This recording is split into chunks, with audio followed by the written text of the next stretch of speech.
Now we started part 2 of Nature and Purpose of Business chapter, class 11, Business Studies. In this chapter we discuss about the history of business. So let me start. Now previous period we discuss about the history of trade. Now in this video we discuss about the major trade centers. उस ancient India में कौन से trade centres होते थे जो जिससे हम लोग ट्रेड करते थे. फर्स्ट इज़ पाटलिपुत्रा, जिसको हम पटना में बोलते हैं. सबसे ज़्यादा कमर्शियल टाउन था ये. इसमें से एक्सपोर्ट किए जाते थे स्टोन. सेकेंड है पेशावर, ये भी इम्पोर्टेंट एक्सपोर्टिंग सेंटर था जहाँ से बुल वगैरह दी जाती थी और हॉर्सेस को इम्पोर्ट किया जाता था. इसके बाद तक्षशिला, ये एक बहुत मेजर सेंटर था जिसमें हम लोग लैंड रूट का यूज़ करते थे इंडिया से सेंट्रल एशिया तक कनेक्ट होने के लिए.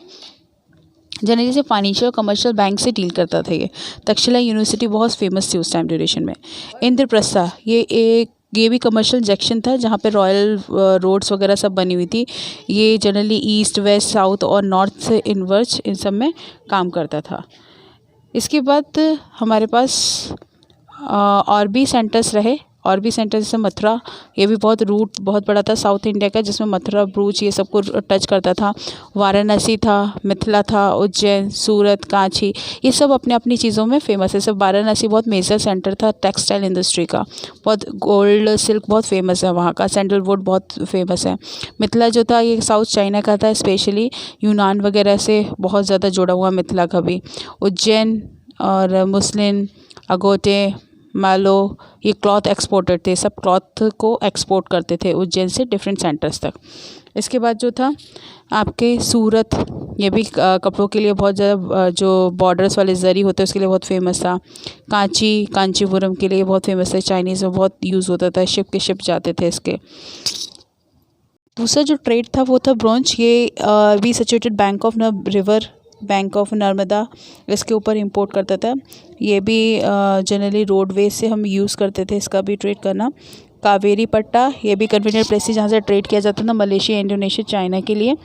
इसके अलावा भी बहुत सारी और भी जगह है, लिए हमने मोस्ट इंपॉर्टेंट ट्रेड प्लेसेस लिए हैं, सेंटर्स लिए हैं जहाँ से ट्रेड किया जाता है. अब जनरली जानते हैं कि ज़्यादा हम एक्सपोर्ट क्या करते थे और इंपोर्ट क्या करते थे.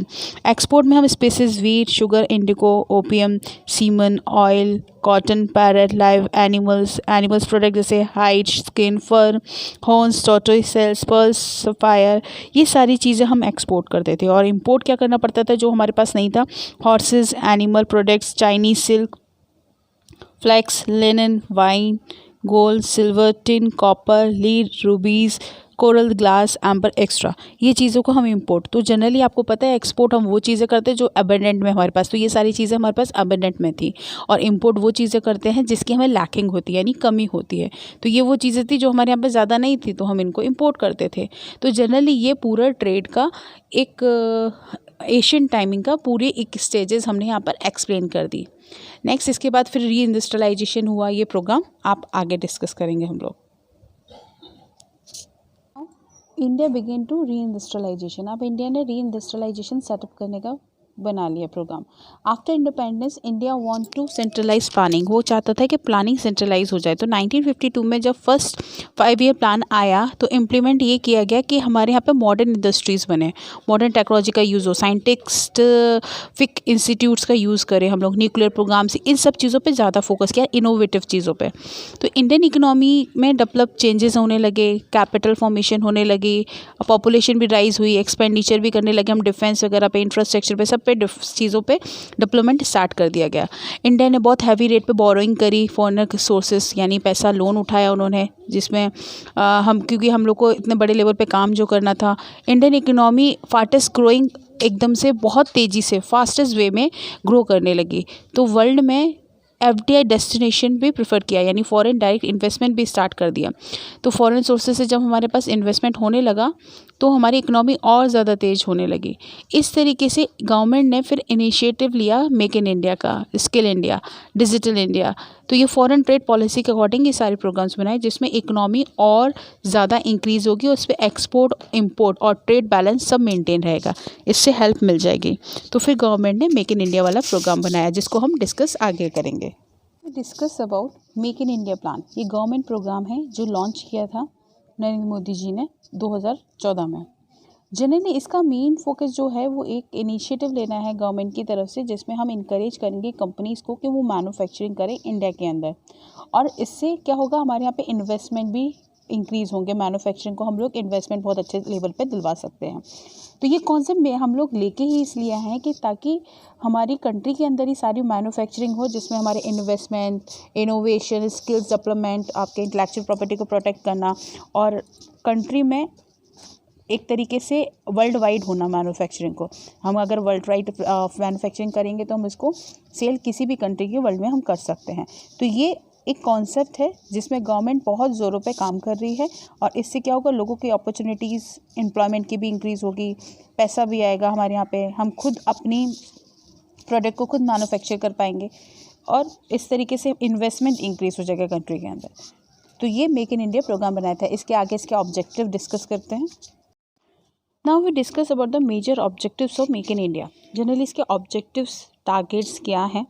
सबसे पहला टारगेट इसका ये है कि इन्वेस्टमेंट, यानी लोगों का सबसे ज़्यादा इन्वेस्टमेंट होना इन प्रोजेक्ट्स में, जो हम आगे जो भी 25 सेक्टर्स आप जो देखेंगे इसमें इन्वेस्टमेंट को इंक्रीज़ करना।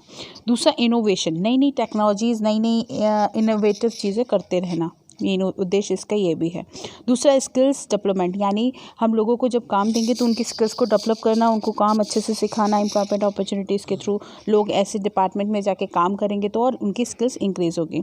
दूसरा इंटेलेक्चुअल प्रॉपर्टी को प्रोटेक्ट करना, यानी ट्रेडमार्क वगैरह जो बनते हैं ना, इसको प्रोटेक्ट करना, क्योंकि कोई भी किसी का प्रोडक्ट बना ले, लीगलाइज कोई भी सिंबल को यूज़ कर ले, उसको प्रोटेक्ट करना। और एक इस तरीके के मैन्युफैक्चरिंग इंफ्रास्ट्रक्चर को बनाना जो हमारे बेस्ड हो, ऐसा बिल्ड करना, ऐसा मैन्युफैक्चरिंग ट्रांसफॉर्मेशन करना कि हमारे यहाँ पे जितनी चीज़ें हैं वो बनाई जाएँ, हम किसी से ख़रीदे नहीं।